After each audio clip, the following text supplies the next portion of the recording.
আচ্ছা ভাইয়া। প্রিয় শিক্ষার্থী ভাই বোনেরা, আসসালামু আলাইকুম। অনার্স কোচিং সেন্টার ওয়ালাইকুম অনলাইন আসসালাম। ক্লাসে আপনাদের স্বাগত জানাচ্ছি। আমাদের যে ধারাবাহিক ক্লাস প্রক্রিয়া, সেই ক্লাসে আমরা আমাদের ধারাবাহিকতার 3 নম্বর অধ্যায়টি নিয়ে আমরা কাজ করছি। ইতিমধ্যে আমরা জার্নাল এবং ইকুয়েশন শেষ করেছি। আমাদের এখন চলতেছে মার্চেন্ডেজ ইনভেন্টরি। আশা করছি আজকে অথবা আগামী শনিবার ক্লাসের মধ্য দিয়ে আমরা এই অধ্যায়টি শেষ করতে পারবো ইনশাল্লাহ। আগামী মঙ্গলবার থেকে আমরা নতুন অধ্যায় স্পেশাল জার্নাল নিয়ে আমরা কাজ শুরু করব। তো যা হোক, চলুন আমরা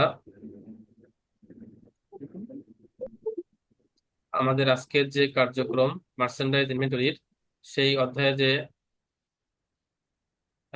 লিফো এবং এভারেজ লিফো এবং এভারেজ এই দুটি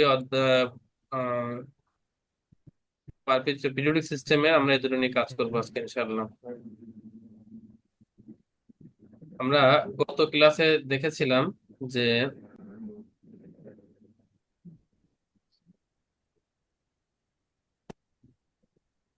গত ক্লাসে আমরা ফিফো কাজ করেছিলাম এবং সময় শেষ হয়ে যাওয়ার কারণে লিফোটা নিয়ে তাড়াহুড়া করে শেষ করা লেগেছিল, তাই না?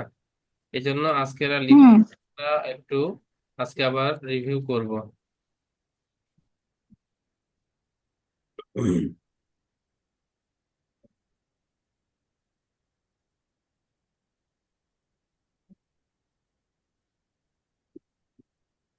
আচ্ছা, আমাদের যে অঙ্কটা আমাদের ছিল সেটা আমাদের সামনে চলে এসেছে, আপনারা দেখতে পাচ্ছেন। তাহলে আমরা যেহেতু আজকে লিফো মেথড নিয়ে কাজ করছি এবং আমরা কোন মেথডে কোন সিস্টেমে কাজ করছি, আমরা পিরিয়ডিক ইনভেন্টরি পিরিয়ডিক সিস্টেমে কাজ সিস্টেম। করছি। লিফো মেথডের রুলস আমরা জানি। লিফো মেথডে আমাদের লাস্ট ইন ফার্স্ট আউট, অর্থাৎ যেটি পণ্য লাস্টে থাকে সেই পণ্যটা আগে বিক্রি করতে হয়। দেখা যাচ্ছে, লেখা কি স্পষ্ট দেখা যাচ্ছে? হ্যাঁ ভাইয়া, দেখা যাচ্ছে। আচ্ছা, ঠিক আছে। আপনারা যারা মোবাইলে ক্লাস করবেন তারা অবশ্যই আপনাদের ডিসপ্লেটা রোটেট করে নেবেন, তাহলে আপনারা আরো বড় দেখতে পাবেন। তাহলে আমরা লিফো মেথডে যেহেতু করছি, ছক তো সবাই রেডি করা আছে, যেহেতু এটা গত ক্লাসে আমরা সলভ করেছিলাম, আজকে জাস্ট একটু রিপিট করছি। ছকটা মনে হয় সবার কমপ্লিট করা আছে। যিনি নতুন আজকে, রুবাইয়া আপু, ইনি বাদে বাকি সবার ছক কমপ্লিট করা আছে। রুবাইয়া আপু, দেখে দেখে আপনি একটু স্ক্রিনশট নেবেন। আর বাকি থাকে যেটা, সেটা হচ্ছে আমরা রেকর্ডিং ক্লাসগুলো আমরা গ্রুপে দেবো, এগুলো আপনি পরবর্তীতে দেখে এই জিনিসগুলো আপনি ক্যাপচার করতে পারবেন ইনশাল্লাহ, ঠিক আছে? আচ্ছা। আরে আচ্ছা, তো দিলেন। যেহেতু লিফো মেথডে আমাদের এই আমরা জানি এখানে দুটো জিনিস সাধারণত নির্ণয় করতে হয়। একটা হচ্ছে এই কস্ট অফ গুডস সোল্ড, আর একটা হচ্ছে কি ending cost of inventory. Ending inventory. অর্থাৎ যেটাকে আমরা বলি এন্ডিং ইনভেন্টরি। এই দুটো জিনিস আমাকে নির্ণয় করতে হবে। তো আমরা গত ক্লাসে দেখেছিলাম যে পিরিয়ডিক সিস্টেমে এই দুটো জিনিস নির্ণয় করতে গেলে আমাদের কস্ট অফ গুডস সোল্ড পেতে গেলে তার আগে কি নির্ণয় করতে হয়? আমাদের এন্ডিং ইনভেন্টরি এন্ডিং ইনভেন্টরি। পেতে গেলে তার আগে কি নির্ণয় করতে হয়? Cost of goods available for অর্থাৎ সেল। আমার কাছে বিক্রির উপযুক্ত পণ্য কত টাকার আছে সেটা বের করতে হয়। আর বিক্রির উপযুক্ত পণ্য বের করতে গেলে ওপেনিং ইনভেন্টরির সাথে কোনটা যোগ করতে হয়?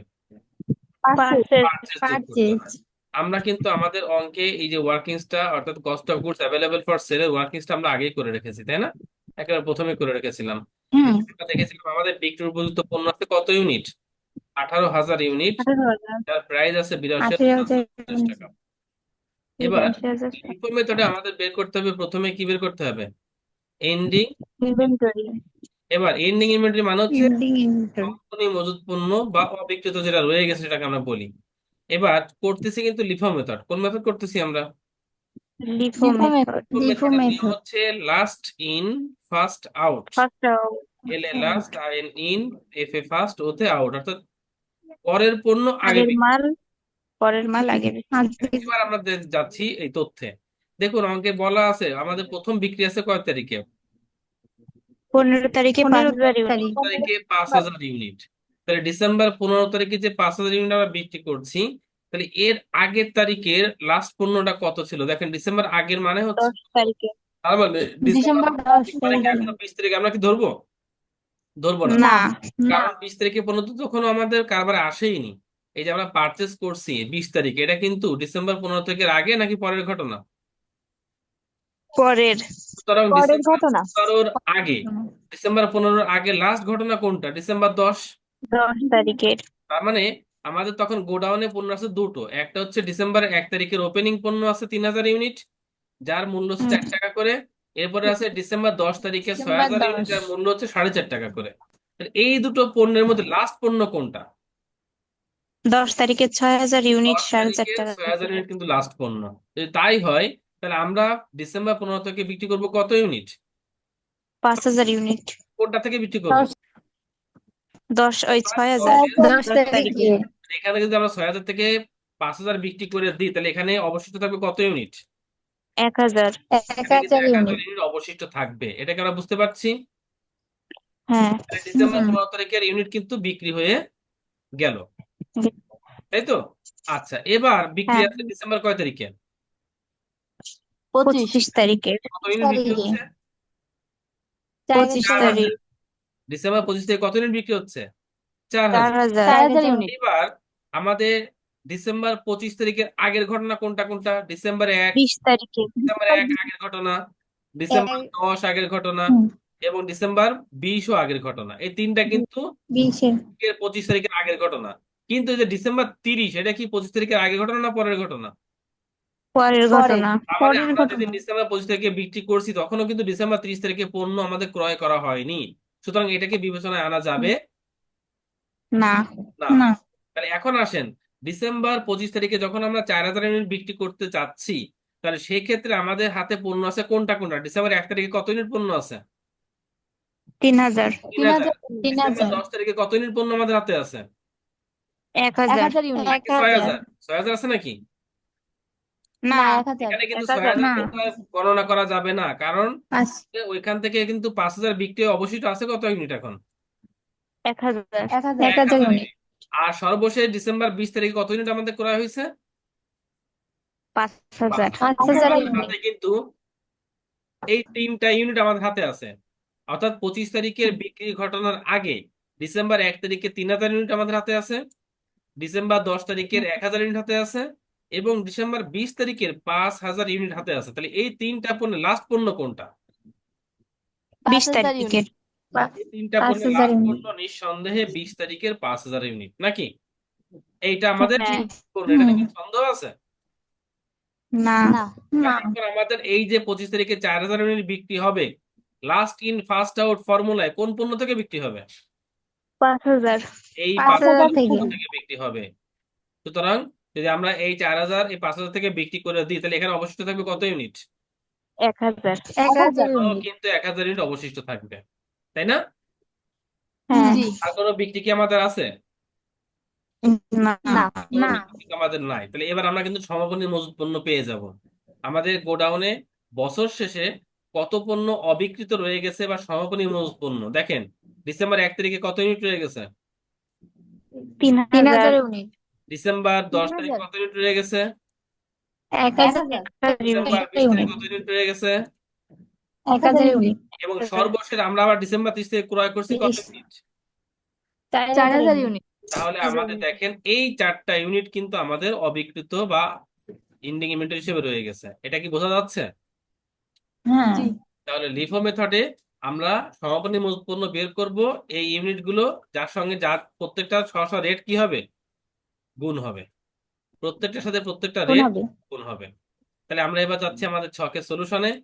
আমরা এই পণ্যগুলো গুণ করে আমরা বের করে ফেলবো আমাদের কস্ট অফ ইন্ডিং ইনভেন্টরি। কথা কি বোঝাতে পেরেছি? তাহলে আমরা যাচ্ছি হ্যাঁ, সলিউশন দেখেন। এই যে আমরা লিখেছি Raihan company ending inventory LIFO method under periodic inventory system.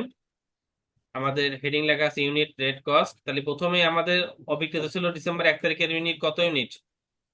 3,000, 4 টাকা করে 12,000 টাকা। এবার ছিল অবিকৃত ডিসেম্বর 10 তারিখের কত ইউনিট ছিল? 1,000, 1,000 1,000। ইউনিট। 4.5 টাকা করে 4,500 টাকা। এবার ডিসেম্বর 20 তারিখে ছিল 1,000 ইউনিট, 4 টাকা 75 পয়সা করে 4,750 টাকা। এবং সর্বশেষ অবিকৃত রয়ে গেছে ডিসেম্বর 30 তারিখে যে ক্রয়টা ছিল 4,000 ইউনিট, 5 টাকা করে 20,000 টাকা। তাহলে মোট কত ইউনিট রয়ে গেছে? 9,000 ইউনিট। 9,000 unit, unit. যার মূল্য হচ্ছে 41,250 টাকা। 41,250 টাকা। আমরা একটা কথা বলেছিলাম, লিফই করি, ফিফই করি আর অ্যাভারেজে করি, কোন জিনিসটা সবসময় সমান হবে? ওই যে ইউনিট ইউনিটের ইউনিট, সবার কস্ট না, কস্ট সবার না, হবে, কস্ট হ্যাঁ কিন্তু পার্থক্য আসবেই, কিন্তু ইউনিট যেটা হ্যাঁ যে পদ্ধতিই করেন না কেন, গোডাউনে লাস্ট কত পণ্য রয়ে যাবে, 9,000 ইউনিট পণ্য রয়ে যাবে। ইউনিট হয়ে সবসময় যাবে। কিন্তু কস্ট কিন্তু মিলবে না, কারণ কস্টের তো রেট আগে পরের বিষয় আছে, তাই না? হ্যাঁ হ্যাঁ তাহলে আমরা পেয়ে গেলাম এন্ডিং ইনভেন্টরি। আর একটা জিনিস নির্ণয় করতে হবে, আমরা জানি that is cost of goods sold, অর্থাৎ বিক্রিত বুঝছো? পণ্যের আমাদের ব্যয় কয় টাকা, বিক্রিত পণ্যের ব্যয় কত। তাহলে আমরা সেটা জানি, ব্যয় কত? আমাদের মোট যে বিক্রিত বিক্রয় উপযুক্ত পণ্য, যেটাকে আমরা বলি cost of goods available for sale, এই মোট বিক্রির উপযুক্ত পণ্য থেকে যদি আমরা সমাপনী মজুত পণ্য এই যে এন্ডিং বাদ দিয়ে দিই, অর্থাৎ আমার গোডাউনে মোট কত টাকার পণ্য ছিল আর সেখান থেকে গোডাউনে রয়ে গেছে কয় টাকা, যদি বাদ দিই তাহলে আমি পেয়ে যাবো কত টাকা বিক্রি হয়েছে, নাকি?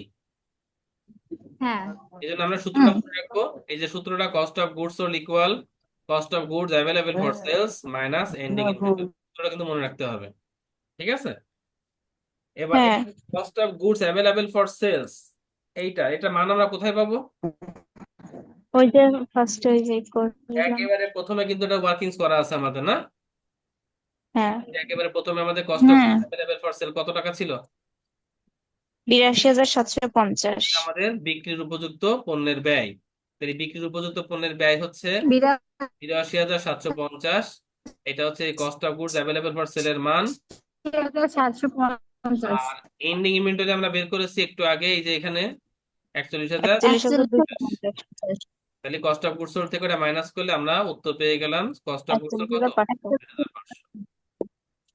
এই ছিল মোটামুটি গত ক্লাসে তাড়াহুড়ো করে করা। 41,250। তো এইটা মোটামুটি আমরা মানে গত ক্লাসে কমপ্লিট করে ফেলেছিলাম, তাই না? আজকে দেখলাম গ্রুপে হ্যাঁ একজন কাজও জমা দিয়েছেন, আলহামদুলিল্লাহ। কি কথা, নাকি কথা দিচ্ছেন নাকি কাজ জমা? ভাইয়া হ্যাঁ, কথা দিয়েছেন। দেখুন, কথা কিন্তু গত ক্লাসে টাস্কটা মোটামুটি কমপ্লিট করে গ্রুপে কাজ জমা দিয়েছে। কোম্পানি একটা কাজ দিয়েছিলাম আপনাদেরকে আমি আমি দিয়েছেন এটা দেখেছি, কিন্তু আসলে জাস্টিফাই করার সুযোগ পাইনি, ওটা একটু আমি পরে করছি। কিন্তু বাকিরা কি কাজটা করেননি, বাসার যে কাজটা দিয়েছিলাম? বাকিরা না করলে করেছি, দেওয়া হয়নি গ্রুপে। গ্রুপে দিতে বলছিলাম, গ্রুপে দিলে হবে কি, আমার আর বলা লাগবে না, তখন আপনারা ক্লাস শেষে দিয়ে দেবো। দেখে আপনারা একজন আর একজনের খাতা এখান থেকে দেখে জাস্টিফাই করতে পারবেন যে আপনার ভুল আছে নাকি অন্য কেউ ভুল আছে, নিজেরা কি জাস্টিফাই করতে পারবেন। কথা বুঝছেন? এই অনলাইনে গ্রুপেও কিন্তু লেখাপড়া স্টাডি করা যায়। যদি আপনারা এই যে আজকে ক্লাস করতেছেন কয়জন, 8জন ক্লাস করতেছেন, আলহামদুলিল্লাহ, তাই না? এবং সাথে প্লাস পয়েন্ট সবাই মেয়ে, কোনো ডিস্টার্ব নাই, ঝামেলা নাই, নাকি? এখন এই জন্য আপনারা হ্যাঁ অ্যাক্টিভ হবেন, পড়ালেখা শেয়ার করবেন, কি কোনটা পারেননি সেটা গ্রুপে কমেন্টস করবেন, আর একজন পারলে সেটা উত্তর দেবেন। এভাবে গ্রুপটাকে লেখাপড়ার একটা মোটামুটি জায়গা করে ফেলবেন নিজেরা, দেখবেন তাহলে পড়ালেখার আরো বেগবান হবে, ঠিক আছে? ওকে, তাহলে আমরা ধন্যবাদ কথা আপুকে, এবং আগামীতে আপনারা সবাই এরকম ভাবে হোমওয়ার্কটা গ্রুপে ছবি তুলে সুন্দর করে দিবেন। তবে একটা জিনিস করবেন, সেটা হচ্ছে এই কথা বা আলহামদুলিল্লাহ লেখাটা স্পষ্ট আছে, দেখতে সমস্যা হচ্ছে না, সবাই দেখতে পাচ্ছেন স্ক্রিনে? জি ভাইয়া দেখা যাচ্ছে। সুন্দর স্পষ্ট আছে, মোটামুটি কাটাকাটি নাই। এভাবে করে সবাই বাসার কাজগুলো এখানে দিয়ে দেবেন সুন্দর করে। জি আচ্ছা, ভাইয়া যাও। ঠিক আছে। তাহলে আমরা এবার চলে যাব আমাদের আজকে নতুন যে রিকোয়ারমেন্টটা করার কথা, সেটা হচ্ছে অ্যাভারেজ মেথড। এই পিরিয়ডিক আর লাস্ট আমাদের আছে অ্যাভারেজ কস্ট মেথড, এটা আমাদের এখন কমপ্লিট করবো ইনশাল্লাহ। তার আগে আমাদের মাঝে উপস্থিত হয়েছেন আমাদের সকলের জন্য সবসময় পরিশ্রম করে আমাদের মিলন ভাই। মিলন ভাই, কিছু বলেন আপনি, আপনাকে সময় দেওয়া হলো 1 মিনিট। মিলন ভাই, মিলন ভাই, মিলন ভাই কি শুনতে পাচ্ছেন? আচ্ছা, আমরা আবার চলে যাচ্ছি আমাদের ক্লাসে যে নিয়মিত বিষয়। যাদের কাছে রুটিন আছে, থিওরি কোন সাবজেক্ট চলতিছে এখন? এখন ইন্ট্রোডাকশন টু বিজনেস। যারা management, marketing, introduction to business, accounting, finance হলে ফিনান্স, ঠিক আছে?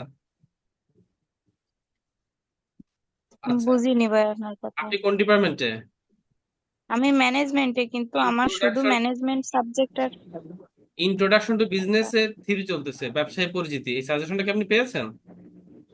না, ওটা আমার লাগবে না, আমার শুধু ম্যানেজমেন্ট লাগবে, শুধু তাহলে ব্যবস্থাপনা লাগবে। আসলে মিলন ভাই ওটা গ্রুপে দিয়েছে, ওই গ্রুপে দেখবেন আছে, হ্যাঁ, মানে এক্সাম গ্রুপে। আচ্ছা আচ্ছা, এবার আচ্ছা। আমরা লাস্ট করবো হচ্ছে অ্যাভারেজ কস্ট মেথড। আচ্ছা, অ্যাভারেজ মানে কি? গড়। গড়।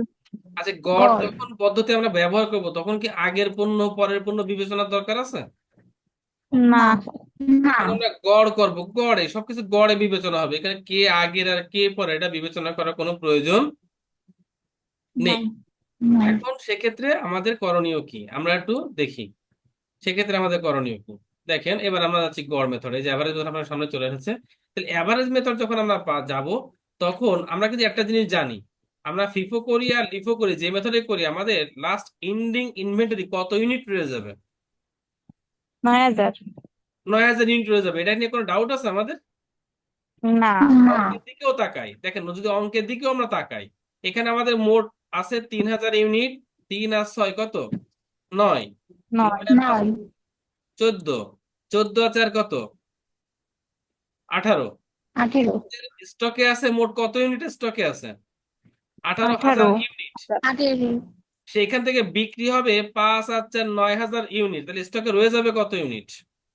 9,000। 18,000। 9,000। 18,000 থেকে 9,000 বিক্রি করলে কত ইউনিট থাকে? 9,000। 9,000। আমাদের যে 9,000। সমাপনী মজুত পণ্য 9,000 ইউনিট রয়ে যাবে, সে ফিফো করি লিফো করি আর অ্যাভারেজ করি, এ নিয়ে কোনো ডাউট আছে আমাদের? না। নেই। না। তাহলে আমরা ইউনিট পেয়ে গেলাম 9,000 সমাপনী মজুত পণ্য। এখন যদি আমরা একটা অ্যাভারেজ গড় মূল্য পাই, গড় মূল্য অ্যাভারেজ কস্ট, তাহলে আমরা ওই গড় মূল্যটাকে যদি 9,000 সাথে গুণ দিই তাহলে আমরা কি পেয়ে যাবো বলেন তো? হ্যাঁ, 9,000 বুঝিনি। ইউনিটটা কি ওপেনিং নাকি ending? Ending. 9,000 ending. Ending. Ending. এবার আমরা যদি এই যে মূল্য কিন্তু অনেকগুলো আছে, একটা আছে 4 টাকা, একটা আছে 4.5 টাকা, একটা 4.75, একটা 5 টাকা, এই এতগুলো মূল্য থেকে আমরা একটা মূল্য বের করে নেবো যেটাকে বলে গড় মূল্য। কি মূল্য? গড় গড় মূল্য। মূল্য। আমরা যদি সেই গড় গড় মূল্যকে মূল্য। দিয়ে সমাপনী 9,000 কে গুণ করি তাহলে আমরা কি সমাপনী উৎপন্ন পেয়ে যাবো না? হ্যাঁ। হ্যাঁ, পেয়ে গেলাম। এখন আমরা সেই হ্যাঁ। কাজটা করবো। খালি কারণ হচ্ছে অ্যাভারেজ পদ্ধতিতে আগের পণ্য পরের পণ্য বাঁচার কোনো সুযোগ নাই। তাহলে দেখুন আমরা গড় মূল্যটা কিভাবে বের করতেছি। 1 নম্বর ওয়ার্কিংস থেকে কিন্তু আমরা পেয়েছি, এই যে 1 নম্বর ওয়ার্কিংস, এখানে আমাদের মোট পণ্য ছিল কত ইউনিট? 18,000। আর মোট মূল্য কত 1800। টাকা? মোট মূল্য 18,000। কত? 82,750। এই মোট 82,750। মূল্যকে, মোট মূল্যকে মোট পণ্যর ইউনিট দিয়ে ভাগ করলে কি গড় মূল্য পাওয়া যাবে না? হ্যাঁ। গড় কিভাবে বের করতে হয়? মোট দামকে মোট পণ্য দিয়ে কি করতে হয়? ভাগ ভাগ। দিতে হয়। ভাগ করতে, তাহলে ভাগ করলে আমরা গড় মূল্য পেয়ে যাই। সেই কাজটা কিন্তু আমরা এখানে এভারেজে প্রথমে করে নিয়েছি। দেখুন, তাহলে এভারেজে প্রথম কাজটা হচ্ছে টোটাল ইউনিট কত ইউনিট? 18,000। 18,000। 18,000। টোটাল কস্ট কত? 82,750। 82,750। এভারেজ রেট, তাহলে এভারেজ রেটের সূত্রটা আমরা বসিয়েছি দেখুন, total total cost cost. Divided total unit. এবার মান বসিয়েছি 82,750 ভাগ 18,000, এভারেজ গড় মূল্য পেয়ে গেছি 4.6 টাকা করে। এইটুকু কে বোঝেন না? এইটুকু কে বোঝেননি প্লিজ? বুঝেছি ভাইয়া। যেহেতু আমরা গড় মূল্য পদ্ধতি করতেছি, সুতরাং সমাপনী মজুত পণ্য সেই গড় মূল্য পদ্ধতি বের করতে হবে। এখন আমরা সমাপনী মজুত পণ্য কত ইউনিট এটা আমরা জানি, কত ইউনিট? 9,000। 9,000 ইউনিট। 9,000 সাথে একটা গড় মূল্য আমাদের লাগবে, কারণ আমরা এখানে দেখেছি অঙ্কে আমাদের অনেক ধরনের মূল্য আছে। কোনোটা ক্রয় করছি 4 টাকায়, কোনোটা 4.5 টাকায়, কোনোটা 4.75, কোনোটা 5 টাকা। এতগুলো মূল্য তুলিতে আমি 9,000 সাথে কারে গুণ দেবো? এই জন্য 9,000 সাথে গুণ দেওয়ার জন্য একটা গড় মূল্য বের করতে হবে। আর গড় মূল্য বের করার নিয়ম হচ্ছে মোট মূল্যকে মোট পণ্য দিয়ে কি করতে হবে? ভাগ ভাগ করতে দিতে ভাগ। হবে। হবে। না। ভাগ করলে আমরা পেয়ে যাব গড় মূল্য। গড় মূল্য কত পেয়েছি? 4.6। এবার যদি আমরা লিখি এন্ডিং ইনভেন্টরি সমান সমান 9,000 গুণ 4.6 সমান সমান কত টাকা এন্ডিং ইনভেন্টরি, দেখেন তো। 41,400। কি খুব কঠিন লাগতেছে বিষয়টা? না। না। যদি কঠিন না লাগে তাহলে এই যেটুকু বুঝলাম দ্রুত খাতা তুলে ফেলেন। রিকোয়ার্ড সি দিয়ে অ্যাভারেজ মেথড লিখে ঠিক যেভাবে আছে সুন্দর করে খাতা তুলে ফেলেন। 2 মিনিট সময়, সুন্দর করে খাতা তুলে ফেলেন। তুলতে তুলতে আমার কথা শুনতে থাকেন। সেটা হচ্ছে আমরা মার্সেন্ট ইনভেন্টরি কিন্তু অনেক কিছু করেছি। প্রথমে আমরা পারপেচুয়াল পিরিয়ডিক করলাম, তারপরে গ্রস থেকে নিটে আসলাম। নিট মেথড করার পরে আমরা চলে এসেছি ফিফো লিফো এভারেজে। ফিফো লিফো এভারেজে প্রথমে পারপেচুয়াল শেষ করেছি, এখন শেষ করতে যাচ্ছি পিরিয়ডিক। সুতরাং একটা বড় চ্যাপ্টার, অনেক কিছু এখানে করেছে, কিন্তু প্রচুর পরিমাণে কিন্তু প্র্যাকটিস কিন্তু হয়নি। কারণ সিস্টেমটা হচ্ছে ফার্স্ট চান্সে প্রচুর প্র্যাকটিস হয় না। যদি প্রচুর প্র্যাকটিস করে আমরা শেষ করতে যাই তাহলে আমাদের যে একটা চ্যাপ্টারে অনেক সময় লেগে যাবে। সেক্ষেত্রে আমাদের ইনকোর্স পরীক্ষার সামনে চলে আসে, তখন পরের চ্যাপ্টারগুলো আমরা টোটালি পারবো না। এই জন্য প্রথমেই সিস্টেমটা হচ্ছে ধারণা নিয়ে অল্প অল্প করে চ্যাপ্টারগুলো আগে কি করে যেতে হবে, ক্লিয়ার। কমপ্লিট করে করে যেতে হবে, যাতে করে আমার ধারণা থাকে আমরা পরীক্ষায় অ্যাটেন্ড করতে পারি। হ্যাঁ, এরপরে যখন আমরা রিভিশনে আসবো, ফাইনাল প্রোগ্রাম যখন শুরু করব, তখন কিন্তু আমরা আমাদের বড় যে শীট আছে, এক একটা অধ্যায়ে 50-60টা বা 30-40টা করে অঙ্ক আছে, আমরা তখন হিউজ অঙ্ক করব, কারণ আমাদের অনেক এন্ট্রি এখনো জানার আছে। কথা কি বোঝাতে পেরেছি? সুতরাং আপনি হুম এখন অঙ্ক করতেছেন মানে এই না যে আপনি সব অঙ্ক পারবেন, তা কিন্তু না। এই জন্য দেখা যাচ্ছে কলেজে বা কোনো একটা অঙ্ক আপনি পারলেন না, হতাশ হয়ে পড়লেন। হতাশ হওয়ার কিছু নাই, কারণ আপনাকে এখন জাস্ট সব অঙ্কের রুলস গুলো জানানো হচ্ছে যে আমাদের এই অঙ্কটা এইভাবে করতে হয়, এই অঙ্কটা এইভাবে করতে হয়। ভিতরে কিন্তু অনেক অনেক ভিন্নতা আছে, অনেক ভালো ভালো যেগুলো আমাদের এখন প্র্যাকটিস হয়নি। আর একটা বিষয় বলি, যখন প্র্যাকটিসে যাব তখন আমরা সবাই একটা বই মেনটেন করব। এখন আপনাদের যদি সবার কাছে যদি এক একটা করে আলাদা আলাদা বই থাকে, তাহলে আমি কি বই একটা মেনটেন করতে পারবো? না না, আপনারা কি সবাই ম্যাক্সিমাম অ্যাকাউন্টিং লোকের কাছে হচ্ছে অ্যাকাউন্টিং বই কি কেউ ব্যতিক্রম। কিনেছেন এখনো পর্যন্ত? না ভাই, অ্যাকাউন্টিং এখনো কিছু কিনি নাই, অ্যাকাউন্টিং এই বই শীট। যদি কিনে না থাকেন, তাহলে আপনারা অবশ্যই দিগদর্শন প্রকাশনীর পবিত্র কুমার স্যারের বইটা কিনবেন। পবিত্র কুমার, রাইটারের নামটা লিখে রাখবেন। পবিত্র কুমার স্যারের বইটায় এন্ট্রি গুলো অ্যানালাইসিস করে বাংলা ব্যাখ্যা দিয়ে সলিউশন করা, যাতে আপনাদের বুঝতে অনেক সুবিধা হবে এবং অনেক ভালো ভালো বইটার এন্ট্রি। নামটা আরেকবার কি বলেন? নেট পবিত্র কুমার প্রবলেমের স্যার, জন্য পবিত্র কুমার, রাইটার নাম হচ্ছে পবিত্র। পবিত্র কুমার স্যার, ঠিক আছে? জি। এই বইটা আপনারা তাড়াহুড়া না, আপনারা এই মাসের মধ্যে কালেক্ট করেন, যাতে করে আমরা যখন পিছনের অঙ্কগুলো আবার করা শুরু করব তখন ওই বইটা কিন্তু সবার লাগবে। এতে সবাই একটা বই ফলো করবেন, ঠিক আছে? হয়ে গেছে, তাহলে কি আবারও কিনতে হবে?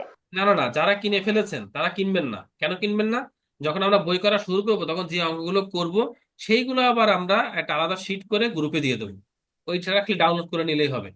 যারা কিনেছেন তারা আর কিনবেন না, ঠিক আছে? জি স্যার। ওকে, তাহলে আমরা যেটুকু করলাম এটুকু সবার কমপ্লিট হয়েছে। হ্যাঁ ভাই, কমপ্লিট। তাহলে এন্ডিং ইনভেন্টরি পেয়ে গেলাম, তাহলে বাকি থাকলো কি আমাদের? Cost of. কষ্টগুচ্ছ। এই একই সূত্র, কস্ট অফ গুডস মানে বিক্রিত পণ্যের ব্যয় বের করার নিয়ম হচ্ছে মোট পণ্য থেকে সমাপনী পর্যন্ত সমাপনী পর্যন্ত আমরা মাইনাস করব। তাহলে আমাদের মোট পণ্য সেই 1 নম্বর ওয়ার্কিংস এ করা ছিল, কত ছিল মোট পণ্য? 82,750 মাইনাস 82,750। করবো আর ওই এখানে বইটা। কস্ট অফ গুডস পেলাম, এন্ডিং পেলাম 41,400। মাইনাস করলে আমাদের কস্ট অফ গুডস বের হয়ে গেল। মাইনাস 41,000। 41,350। হুম। ব্যাস, তাহলে এই যে ফিফো লিফো 41,350। ফিফো লিফো অ্যাভারেজের আপনার কি পারপেচুয়াল আর পিরিয়ডিক কি ভিন্নতা পেয়েছেন? হ্যাঁ ভাইয়া, পারপেচুয়াল এক অনেক ভিন্ন। ধরনের, পিরিয়ডিক কিন্তু অন্য ধরনের, তাই না? সুতরাং এই বিষয়টা হ্যাঁ। কিন্তু আমাদের মাথায় রাখতে হবে, হুম। করে আমাদের ভিন্নতাগুলো একটু মনে রাখতে হবে। আর আপনাদের যে একটা শীট আমি দিয়েছি গ্রুপে, ওই শীটটা মেনটেন করে মোটামুটি একটু ওই শীটে যে অঙ্কগুলো আপাতত আছে সেগুলো একটু প্র্যাকটিসে রাখতে হবে। কথা কি বোঝাতে পেরেছি? সেগুলো একটু প্র্যাকটিস জি। করতে হবে। তাহলে এখন মোটামুটি আমাদের আজকে ক্লাস আমরা প্রায় শেষ পর্যায়ে চলে এসেছি। এখন আপনার যদি কোনো প্রশ্ন থাকে প্রশ্নগুলো করতে পারেন, আর যদি প্রশ্ন না থাকে তাহলে আমরা আজকের মতো বিদায় নেব। কিন্তু আর আগে একটা কথা আবারও বলছি, যে আপনারা অবশ্যই যে শীটটা আমরা দিয়েছি মার্সেল ইনভেন্টরি পিডিএফ, আমি একটু পরে দেখলে আবারও দিচ্ছি গ্রুপে, আপনারা এটা থেকে কিন্তু অঙ্ক বাসায় প্র্যাকটিস করবেন। এই শীটে কিন্তু মোটামুটি বেশ অঙ্ক আছে। আপনার কি শীটটা ভাই, মোবাইল আপনি কিছু বাড়িতে দিয়ে দেন। বাড়ির কাজ দেবো? আপনারা কি এই অঙ্কটা কি এই যে পিডিএফ আমি দিই এগুলো কি প্রিন্ট করেন নাকি খালি মোবাইলে রেখে দেন আপনারা? না ভাই, প্রিন্ট করি। প্রিন্ট করতে হবে, তাহলে কিন্তু মোবাইলে আসলে কিন্তু ওইভাবে লেখাপড়া হবে না। মোবাইলে থাকলে কিন্তু কখনো লেখাপড়া হয় না, এটা কিন্তু খেয়াল রাখতে হবে। আচ্ছা, একটু বাসার কাজে যাচ্ছি আমরা। বাসার কাজ কতদিন দিয়েছিলাম, কত নম্বর ছিল ওইটা? 15। 15 নম্বর। তাহলে আজকে দেখি কোনটা দেওয়া যায়। আপনারা কিন্তু সবাই নেক্সট শনিবারের আগেই, ক্লাসের আগেই, পারলে শুক্রবার তো কালকে না, কালকে বিকেলে বা সন্ধ্যার দিকে দিয়ে দেবেন, তাহলে আমি দেখতে পারবো, ঠিক আছে? এই বাসা কাজটা আচ্ছা। অবশ্যই সবাই করবেন, তাহলে বোঝা যাবে কার কোথায় সমস্যা আছে বা সমস্যা নাই, ঠিক আছে? এটা বোঝা যাবে। হ্যাঁ, নেক্সট ক্লাস রবিবার না? শনিবার। না, শনি মঙ্গল বৃহস্পতি হয় না ক্লাস আমাদের? ও ও সরি। ক্লাস তো হয় শনি মঙ্গল বৃহস্পতি, অ্যাকাউন্টিং ক্লাস। ঠিক আছে। কোনটা 14 নাম্বার? না, 14 না। 16 তো আপনি করাইছেন ভাইয়া, শুধু টাকার অঙ্কগুলা 1000 করে বেশি। আচ্ছা, 15 নম্বরটা কি আগের দিন করা হয়েছে না? হ্যাঁ, হ্যাঁ। ওইটা শুধু অ্যাভারেজ করি নাই, ফিপো লিপো করা শেষ। আচ্ছা আচ্ছা।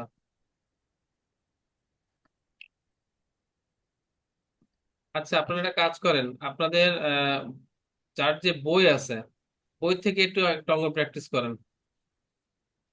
ভাইয়া আচ্ছা তাইলে তো ভাইয়া। যাদের একরকম বই হবে, নেই আর তারা শীট থেকে আমাদের। যে কোনো একটা অঙ্ক প্র্যাকটিস করেন, ঠিক আছে?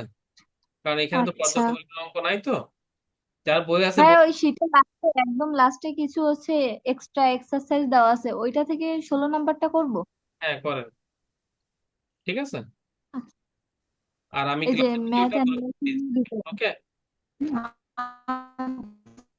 আর আপনারা একটু সবাই চেষ্টা করেন, আপনারা 4জন পেমেন্ট দিয়েছেন, বাকি যারা পেমেন্ট দেননি একটু কালকের মধ্যে পেমেন্টটা দেওয়ার চেষ্টা করবেন প্লিজ। ওকে, সবাই ভালো থাকবেন, আজকে এই পর্যন্তই, দেখা হবে, কথা হবে আগামী ক্লাসে ইনশাল্লাহ। আসসালামু আলাইকুম। ওয়ালাইকুম আসসালাম। ওয়ালাইকুম আসসালাম।